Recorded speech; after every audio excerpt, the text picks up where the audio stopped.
बिहार में करोड़ों लोगों का वोट कट जाएगा। क्या आपके वोटर कार्ड की अब कोई कीमत नहीं रही? क्या चुनाव से ठीक पहले देश की सबसे बड़ी अदालत में एक ऐसी लड़ाई लड़ी जा रही है जो बिहार के साथ साथ पूरे देश के लोकतंत्र का भविष्य तय कर सकती है? हम बात कर रहे हैं बिहार में मचे उस सियासी भूचाल की जिसकी गूंज पटना की सड़कों से लेकर दिल्ली में सुप्रीम कोर्ट तक सुनाई दे रही है।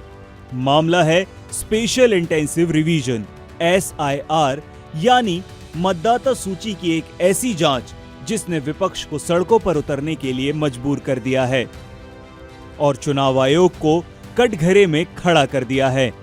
विपक्ष कह रहा है ये गरीबों का हक छीनने की साजिश है, तो चुनाव आयोग कह रहा है कि ये सिर्फ घुसपैठियों को बाहर करने की कवायद है।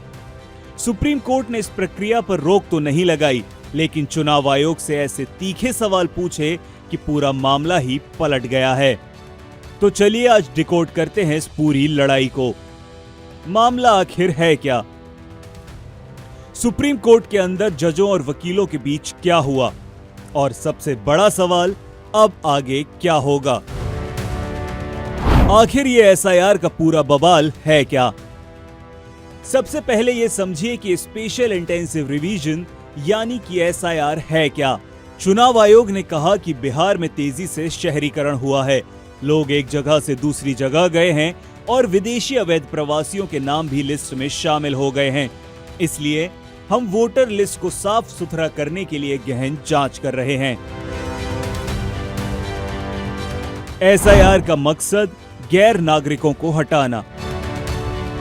इस प्रक्रिया में 2003 के बाद वोटर बने लोगों से 11 तरह के दस्तावेजों में से कोई एक मांगा जा रहा है ताकि ये साबित हो सके कि वो भारत के नागरिक हैं, और यहीं से शुरू हुआ असली विवाद।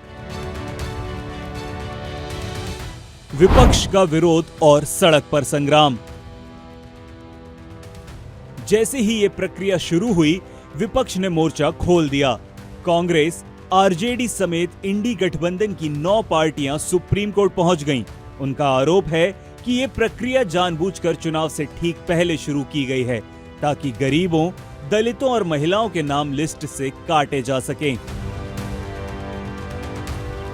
विपक्ष के आरोप, गलत टाइमिंग, चुनाव से पहले क्यों, भेदभावपूर्ण प्रक्रिया, गरीबों के पास 11 दस्तावेज कहां से आएंगे, अधिकार छीनने की साजिश। RJD नेता तेजस्वी यादव ने इसे छोट का राज छीनने की साजिश बताया, तो राहुल गांधी ने कहा कि ये गरीबों का हक मारने की कोशिश है। सड़क पर सियासत तेज हो गई और मामला सुप्रीम कोर्ट की दहलीज पर जा पहुंचा। सुप्रीम कोर्ट में सुप्रीम सुनवाई। अब आते हैं सुनवाई के सबसे दिलचस्प हिस्से पर। सुप्रीम कोर्ट में देश के सबसे बड़े वकील आमने सामने थे। कपिल सिब्बल, अभिषेक मनु सिंघवी विपक्ष की तरफ से, तो चुनाव आयोग की तरफ से राकेश द्विवेदी।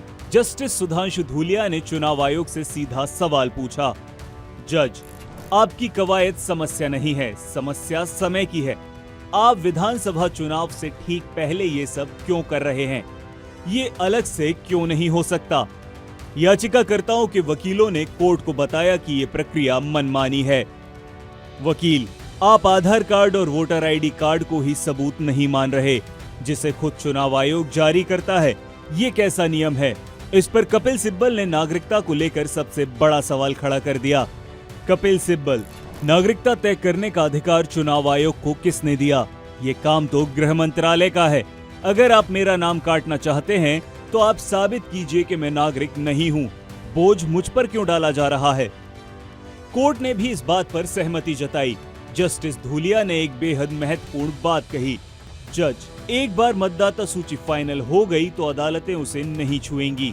इसका मतलब है कि जिस व्यक्ति का नाम कट गया उसके पास चुनाव से पहले कोई रास्ता नहीं बचेगा। कोर्ट ने साफ कहा कि वोटर लिस्ट को शुद्ध करना गलत नहीं है, लेकिन इसका समय और तरीका सही होना चाहिए। तो अब आगे क्या होगा? तो इस पूरी सुनवाई का निचोड़ क्या है?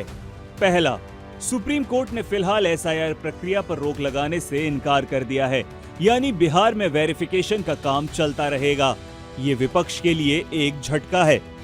दूसरा, कोर्ट ने चुनाव आयोग को कड़ी फटकार लगाई और प्रक्रिया के समय पर गंभीर सवाल उठाए हैं। कोर्ट ने कहा है कि वो इस मामले में याचिकाकर्ताओं के साथ हैं। तीसरा, अगली सुनवाई 28 जुलाई को होगी। उस दिन तय होगा कि ये प्रक्रिया इसी तरह चलेगी, इसमें कोई बदलाव होगा या इस पर रोक लगा दी जाएगी। ये लड़ाई सिर्फ बिहार की नहीं है, क्योंकि चुनाव आयोग ने कहा है कि बिहार के बाद पश्चिम बंगाल, असम, केरल और तमिलनाडु में भी ऐसा ही वेरिफिकेशन होगा। इसलिए 28 जुलाई को सुप्रीम कोर्ट का फैसला पूरे देश की राजनीति पर असर डालेगा। क्या करोड़ों लोगों के वोट का अधिकार सुरक्षित रह पाएगा? क्या चुनाव आयोग अपने तरीके में कोई बदलाव करेगा? इस पर हमारी नजर बनी रहेगी।